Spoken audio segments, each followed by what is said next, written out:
Oral questions by members. Member for Langley Walnut Grove. Mr. Speaker, families are losing faith that their kids will ever have safe, reliable schools under this government. In Kitimat, Mount Elizabeth, the only middle school, was promised to be replaced 10 years ago.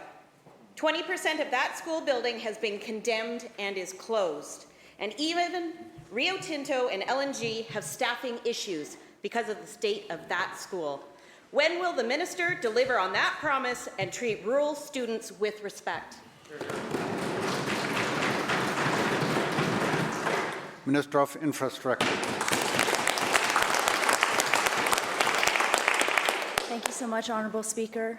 As the member has noted, families need good schools in their communities so that they can give their children the best chance they have to succeed and thrive. It's not only good for our children, but it's also good for our economy. When communities don't have enough access to safe schools for their children, they can have difficulty recruiting workers into their communities. This and so many other reasons are why our government has been building and expanding K-12 schools at a record pace since we came into government in 2017. We've invested over $6 billion in schools so far. There's much more on the way. I'm happy to connect with the member opposite on the specific school that she has raised, but suffice to say, we have been doing a lot and we will continue to do a lot. Member supplemental. Cedar Elementary was promised a replacement in 2017 and again in 2024. The minister blamed the delay on a fire at another school, but that's covered by school replacement program. The school's breakfast and lunch program is run out of a gym change room, and the only accessible bathroom in the entire school is behind a plastic accordion door in a storage closet. When will this government finally give Cedar students a safe, inclusive school?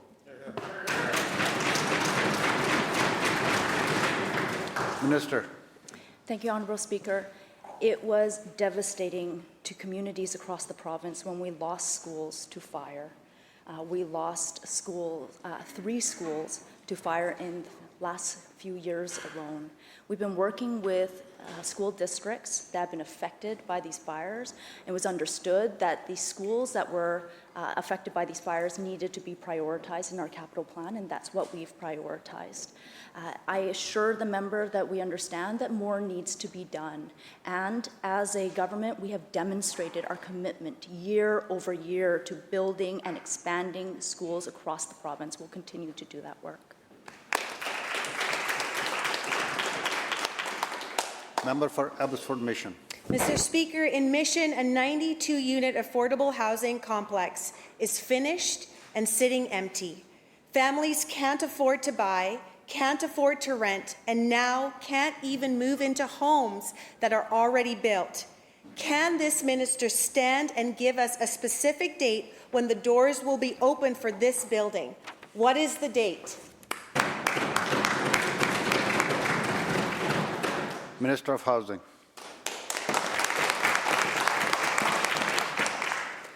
Thank you very much, Mr. Speaker, and thank you for the question. I'm happy to follow up on the specifics of that building. I don't have them in front of me. I can tell you that across this province, we've been working on delivering more housing for seniors, more housing for families, more supportive housing. In Mission specifically, we've delivered 73 units through the Community Housing Fund for low-income families. We've delivered 179 units across 3 separate projects for community members with special needs, 19 units, 50 units of supportive housing and 54 shelter beds. More is needed, and I'm happy to work with the member opposite to better understand the specific project she's speaking to. Member supplemental. Local mayors are saying relations with the NDP are, quote, at a historic low. They are hiding behind NDAs and shutting out communities with a one-size-fits-all approach that fits nobody. Royal Mayor Sid Tobias called this government's and this Premier's actions dangerous. Why doesn't this Premier trust BC mayors and councils? Minister. Thank you, Mr. Speaker. We have very good relationships with the vast majority of local governments across this province. I know how hard it is to be working at the local government table, and I am so glad to be working alongside hardworking and dedicated mayors and councillors across this province. I had excellent meetings throughout the Union of BC Municipalities Conference. Just recently, I'm on the phone with mayors regularly talking about how we can work together on challenges. We are, it's true, a government that has been very ambitious, appropriately so, on building more housing options so young families can stay in their communities, so seniors can age in their communities. We're working alongside local governments to reduce barriers, reduce red tape, and ensure that homes get delivered for people in every community of this province, and we'll continue to do that work. House Leader of the Third Party. Speaker, yesterday I spoke to the previous member from Saanich North in the Islands who encountered a bear while fishing in the Goldstream River, a precious ecosystem that's under threat from a completely unnecessary ecosystem-killing highway expansion proposal. Adam Olson said he and the bear happily coexisted without conflict because there is enough salmon in the river for both of them. Our province is a bit like that river, but food isn't being shared with everyone. That inequality is rupturing our social cohesion. British Columbia has the worst inequality in Canada, with the poorest 20% of households totaling only 3% of disposable income. This isn't only unfair, it's dangerous. According to United Nations report released today, there's a direct link between inequality, an insufficient social security system, and the rise of far-right extremism. My question is to the Premier. Inequality is driving an us-against-them mentality. Is he the least bit worried that his failure to address inequality is rupturing the social cohesion of this province? Minister of Social Development and Poverty Reduction.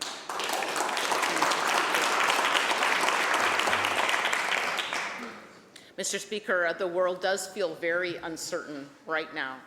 We recognize the pressure that people are under across the globe because of inflation impacts. Our government has made poverty reduction a priority since our very first year in government. British Columbia was the last place in the country to not have a poverty reduction strategy. We brought one in 2018. We brought in another one last year. And it is informed across government the annual increases to minimum wage, the highest minimum wage in the country other than Prince Edward Island.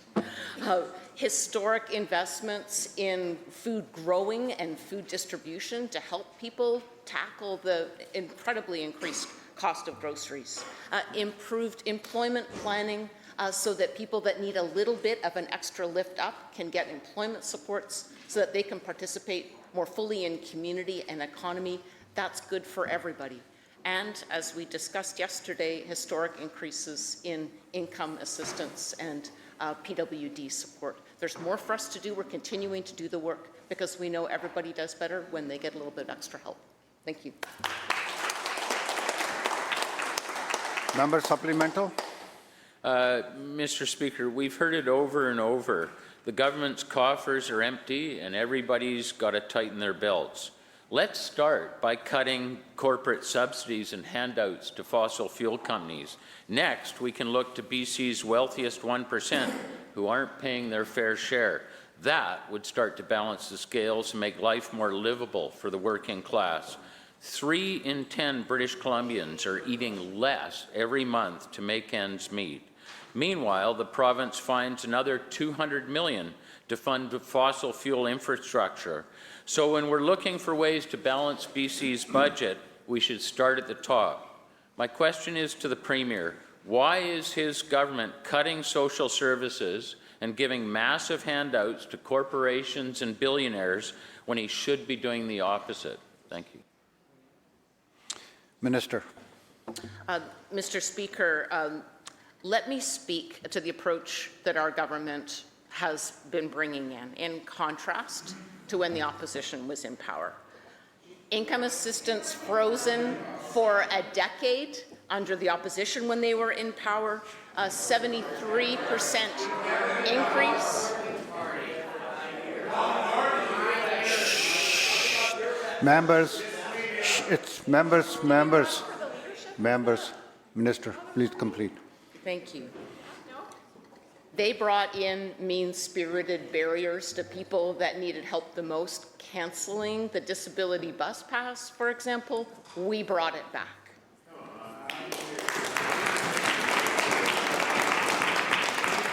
Complete. The opposition, yeah.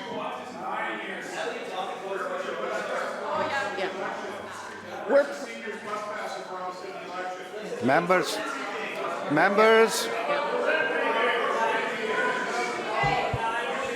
Order, members. Take it easy. Please conclude. We're proud of the investments that we have made in people that need extra help, that need a lift up. We're going to continue to do that work, guided by our poverty reduction strategy. It's a record we'll continue to build on. House Leader of the Fourth Party. Thank you, Mr. Speaker. Canada now has the fastest growing assisted suicide program in the world. And here in British Columbia, 1 in 20 deaths is now by government-assisted suicide. That's 1 in 20. This program was supposed to be a last resort, reserved for those suffering unbearable physical pain and facing imminent death. But a recent Cardis report has exposed something truly horrifying. 42% of all MAID deaths involved people living with disabilities, people who needed support, not a lethal injection. And 1 in 5 of those deaths involved people who were suffering from isolation and loneliness. Mr. Speaker, my question for the Premier is this. Why is this government facilitating the death of people who aren't dying when it should be providing them with the support and dignity they need to keep living? Minister of Health. Thank you so much, Honourable Speaker. The choice of an individual in a situation in which they are facing the most extreme, the most dire consequences is something to take incredibly seriously. That's why we have followed in the framework that has been set out by the federal government in respecting the rights of individuals to make these decisions and using a system of accountabilities to ensure that these decisions are made with integrity, with support and with compassion. Mr. Speaker, we're going to continue in the vein of that work and at the same time continuing to provide the supports for people and their families as they experience the bereavement, the suffering and the loss from any number of reasons why a person may choose to take this course. That's an incredibly serious topic and one that we will continue to listen to experts in various fields as we guide this path forward. Thank you. Member supplemental. 1 in 20. When this program began, every Canadian was told it would only apply in the most extreme cases, people in agonizing pain with no hope of recovery. No one, and I'm sure not a single person in this chamber, believed we would ever come to this. That in our beautiful province, people with disabilities, people struggling to survive, people battling loneliness would be encouraged to die. The Premier has the power to stop this, to stop it now, to legislate, to use the notwithstanding clause if needed. Let's put aside for a moment the issue of those with terminal illnesses. Mr. Speaker, will the Premier at least introduce legislation to stop the government from killing people who aren't actually dying? Minister of Health. Thank you very much, Mr. Speaker.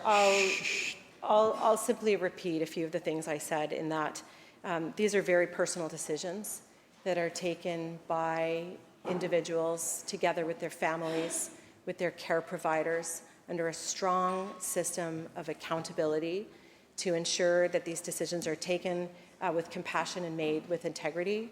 Those decisions lie with those people, and I know that everyone in this House wishes nothing but the very best for a person and their family who is facing the issue of a terminal disease or another reason for which they would choose this path. We will continue to follow the guidance of experts in medical experts, in human rights experts, and listen to that guidance as we move forward. Thank you. Member for Surrey Cloverdale. Thank you, Mr. Speaker. The government's mismanagement of law enforcement in our province has destabilized policing like we've never seen before, creating a recruiting, retention, and training crisis. A lack of comprehensive HR strategy and years of underinvestment in the Justice Institute has forced agencies to compete for new recruits and resort to poaching each other's experienced officers, luring them with taxpayer-funded signing bonuses. The shortage has gotten so bad that VPD and others are considering pulling back their officers from critical integrated teams like CFSEU. This government has created a competitive policing environment when they should have created and nurtured a cooperative one. Mr. Speaker, FIFA is only 9 months away. With the shortage of police in the region reaching a breaking point, police overtime costs skyrocketing, and taxpayers footing the bill, how does this Premier intend to provide policing for FIFA, and how much is it going to cost the taxpayer? Minister of Public Safety and Solicitor General.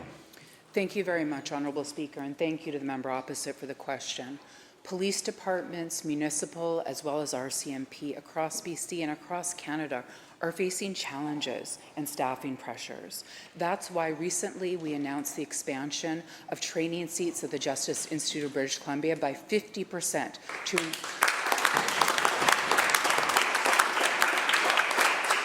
to ensure that high-quality recruits can get into communities faster. Centralized training is essential to ensure that standards are consistent throughout the province. We have also invited municipal police to submit proposals for local training opportunities that are satellite and tethered to the Justice Institute. We all have the same goals of ensuring that there are sufficient police resources in our communities. We will continue to work with police, with levels of government, and with all partners to ensure that we have adequate policing resources, especially around major events like FIFA 2026. Member supplemental. Thank you, Mr. Speaker. It's unfortunate this investment comes more than 6 years late and won't be sufficient to meet the needs of police across this province.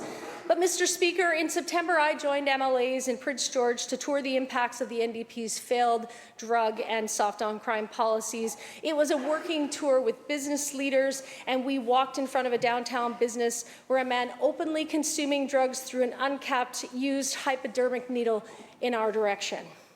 It was a stark example of what community members in Prince George and in communities across this province face every single day.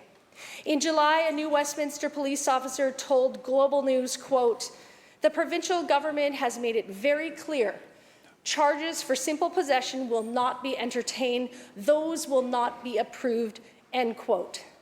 Despite claiming to have recriminalized public drug use last year, this government has continued their failed experiment by refusing to prosecute drug possession.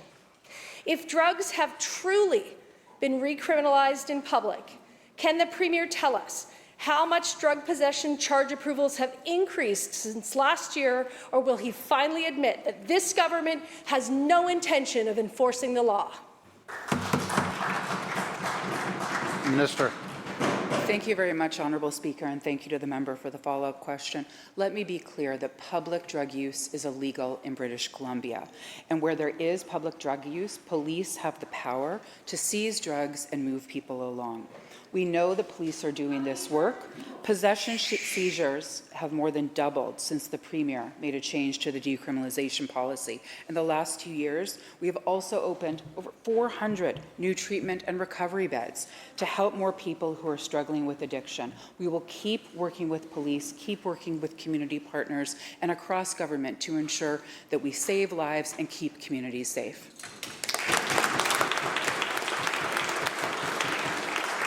Member for North Island. In British Columbia today, nurses are being punched, strangled, threatened with weapons, and even sexually assaulted. The BC Nurses Union president said, health care facilities are like pressure cookers right now, while nurses say they've never seen it so bad. Our hospitals are short-staffed, overloaded, unsafe, and out of control. Our frontline workers, nurses and doctors, are often bullied, reprimanded, and fired for trying to speak out about the violence they endure. To the Premier, do you commit to get rid of censorship of healthcare workers, yes or no?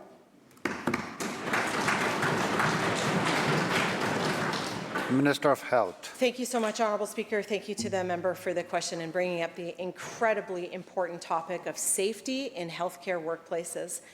Mr. Speaker, a number of us had the privilege of meeting with the BC Nurses Union this morning to discuss this very topic, and I will emphasize and I will agree with the member and every member in this House who says that hospitals are a place where people go to get well. It is not a place where people go to experience any form of violence, whether you're a patient or a nurse or any other healthcare worker in that setting. Mr. Speaker, preventing violence in the workplace is absolutely critical to creating the safe, supportive workplaces where people can do what they were trained to do, and that is to deliver health care. That is why we have continued to focus on a number of different approaches to reducing violence in the workplace. Mr. Speaker, that includes listening to nurses, frontline nurses like the ones that we met this morning, like the ones that I have met across the province over this past year, hearing from them terrible stories. Mr. Speaker, heartbreaking stories, very difficult circumstances that affect not only those individuals, but their entire unit and the workers and other nurses with them. That's why we're going to continue to invest in the Relational Security Initiative, Mr. Speaker. That's why we're continuing to work with the Nurses Union to hear about other ways that we can create safer, more supportive workplaces, including minimum to nurse-patient ratios. We're going to stay focused on this work, Mr. Speaker, because violence in any healthcare workplace is completely unacceptable. Member for Courtney Comox. Heartbreaking. Speaker, 850 seniors across this province are at risk of being thrown into hospital hallways and the streets due to this government's reckless cuts to long-term care funding. Will this minister reverse course and extend the funding deadline immediately? Yes or no? Minister of Health. Thank you so much, Mr. Speaker, and thank you to the member for the question and for the letter that he's recently written me. Again, I want to start out by just saying thank you to all of the workers in long-term care facilities, assisted living facilities across this province for what they do to deliver exceptional, dedicated care to seniors and their families. Mr. Speaker, the program that the member is referring to, I know, as he understands, was a temporary measure brought in during extraordinary circumstances, during the COVID-19 pandemic, at a time when we had to take extraordinary action because of the state that long-term care was left in when we formed government in 2017. Mr. Speaker, we are addressing the root issues around building out our long-term care system, hiring more workers into our long-term care system, and, Mr. Speaker, raising the standards of care because of the way it was left when we formed government and the work that we have had to do to fill those gaps. Mr. Speaker, we're going to continue to work with the BC Care Providers Association. Health authorities are working with operators as they move through this transition. We are and we will remain incredibly dedicated to continuing to invest in building and hiring so seniors get the care they deserve. Thank you, Mr. Speaker. Member for Peace River South. Thank you, Mr. Speaker. This past week, Tumbler Ridge ER closed. 100 Mile District's ER closed. Tomorrow, Burns Lake ER closed. 3 communities, 0 life-saving support. Will the minister guarantee the reopening of the Tumbler Ridge ER and no further ER closures in this province?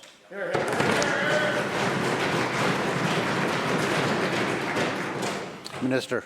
Thank you, Mr. Speaker, and thank you to the member for the question around the incredibly important subject of rural, but also, as we've seen, urban emergency rooms and the challenges that we are facing across the province when it comes to workforce and being able to fully staff emergency rooms with doctors, with nurses, with the healthcare professionals that need to be there. Mr. Speaker, when an emergency room goes on a temporary diversion, it is incredibly unsettling for people. It is difficult not only for communities, but for the healthcare workers themselves. And again, I want to say thank you to those workers for doing everything they can, because I know it's incredibly hard on them when emergency rooms are temporarily closed as well. Mr. Speaker, that's why we are going to continue to focus on doing everything we can with health authorities to fill those gaps. Health authorities work often up to just hours before an emergency room might be temporarily closed, trying to fill those gaps. But, Mr. Speaker, the answer is recruiting, training more healthcare professionals. It is incorporating new technologies. As we've seen, Interior Health is moving forward to help sustain physicians and smaller ERs with virtual service as well. This is supporting the emergency rooms. It's supporting communities. We are going to continue to do this work because we know just how unacceptable it is for communities to face this kind of stress. Thank you, Mr. Speaker. Member for Kamloops Centre. Thank you, Mr. Speaker. Well, there was a very serious question asked on behalf of 850 seniors that face eviction essentially from where they are living a week from now. And that was whether or not the minister would restore funding for a critical program and critical services that those seniors rely on to make sure they have safe and secure housing. Can we get a clear answer from the minister, not deflection, not much work to do, not blaming governments from 1942? Can we get an answer from the minister on behalf of those 800, most importantly for those 850 seniors? Will they have funding extended by this government, yes or no?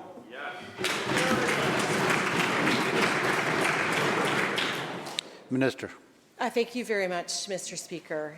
Again, we know that this was a temporary measure that was brought in at a time when it was very much needed. But, Mr. Speaker, what we need is a sustainable, long-term model of care for seniors. And, Mr. Speaker, that is exactly, Mr. Speaker, that is exactly what we are focused on. And that means hearing from operators as they go through this transition, as they are speaking up, as we are working with the BC Care providers, they are monitoring and talking to their members as well. We know that this funding has been used in a variety of different ways by different operators. And, Mr. Speaker, we're going to continue to work with them. But at the same time, Mr. Speaker, we have to address the root cause. And the root cause is adding more healthcare workers into that system, providing the supports that seniors need when they're living in these facilities. Mr. Speaker, that is adding more training seats, that is making the healthcare, Mr. Speaker, that is making the program where people can earn and learn and become a healthcare assistant more accessible in more communities around this province. We are deeply committed to that work. We're going to continue to do it. Member supplemental. Thank you, Mr. Speaker. Once again, no timeline, no firm commitment from this government on anything today. Much work to do. We have continued the hard work. We are aware of the hard work. That's what we hear. That doesn't get schools built. That doesn't get schools that have been under the threat of being decrepit or burned down, and a minister that's unaware of which schools we're even talking about in this province. Yet Bill 15 was supposed to expedite those schools being rebuilt. I come from a district that had a school burned down. It took 5 instructional years for this government to replace a school at a site that a school used to exist on. That's the track record of this government, not previous governments, this government. We ask questions about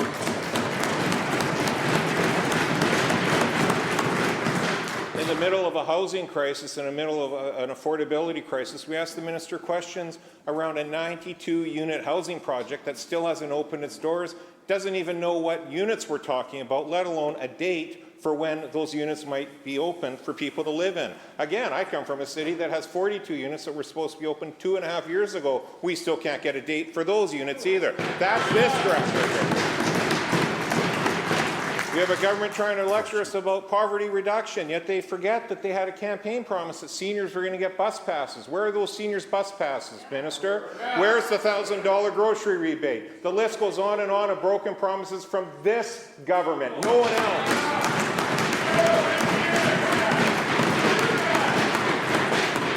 Much work to do on nurses' safety. They acknowledge that nurses continue to see an escalation of violence in the workplace. They acknowledge it's not acceptable, yet they don't provide any answer in terms of a timeline or a deliverable that we can count on. Other, they're going to continue to work on security guards that are not allowed to engage or touch any perpetrator that's actually inflicting violence on those nurses in their workplace. It's not good enough.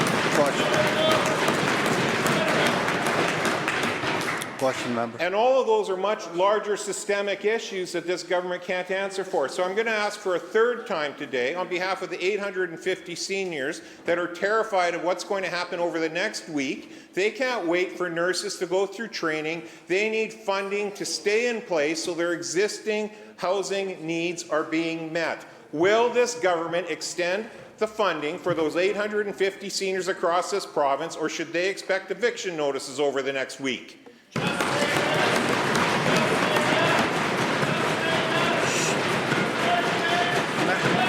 Members.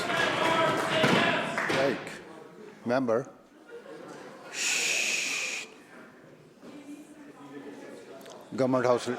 Members. Government House Leader.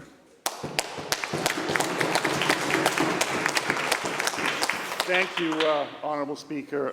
The member keeps saying, just say yes, just say yes. Is that what goes on in their caucus? And the question comes up, do you support our leader, Honourable Speaker?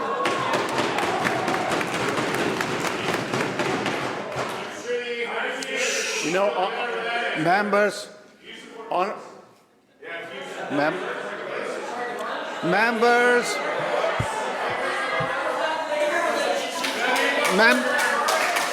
Members. Members come to order. Minister. Thank you, Honourable Speaker. There is no question on this side of the House as to whether or not we support our leader. The real question is on that side of the House, Honourable Speaker, because the only systemic problem they seem to have is getting themselves organized and deciding what side of an issue they stand on and which leader they support, either now or in the future, Honourable Speaker. Honourable Speaker, Honourable Speaker, Honourable Speaker, this side of the House is focused. This side of the House is focused on building this province. We are building. Members. We are doing our job. We are doing our job building schools like Hazel Tranbach, Honourable Speaker. We are doing our job by building hospitals in ridings like Fort St. James, Honourable Speaker, which we are opening. We are doing our job by strengthening the rights of workers, Honourable Speaker. We are doing our job on this side of the House with building an economy that will lift people up, Honourable Speaker. By opening up the northwest of British Columbia, by spending more than $195 million on Northwest so that we're getting the roads in place to open the mines that are going to build this province, create the good paying jobs, train young people in this province so they've got a future here, addressing issues of homelessness, Honourable Speaker. That's what this side of the House is doing. They can complain all they want. All they need to do is support their leader. For that, if you say yes.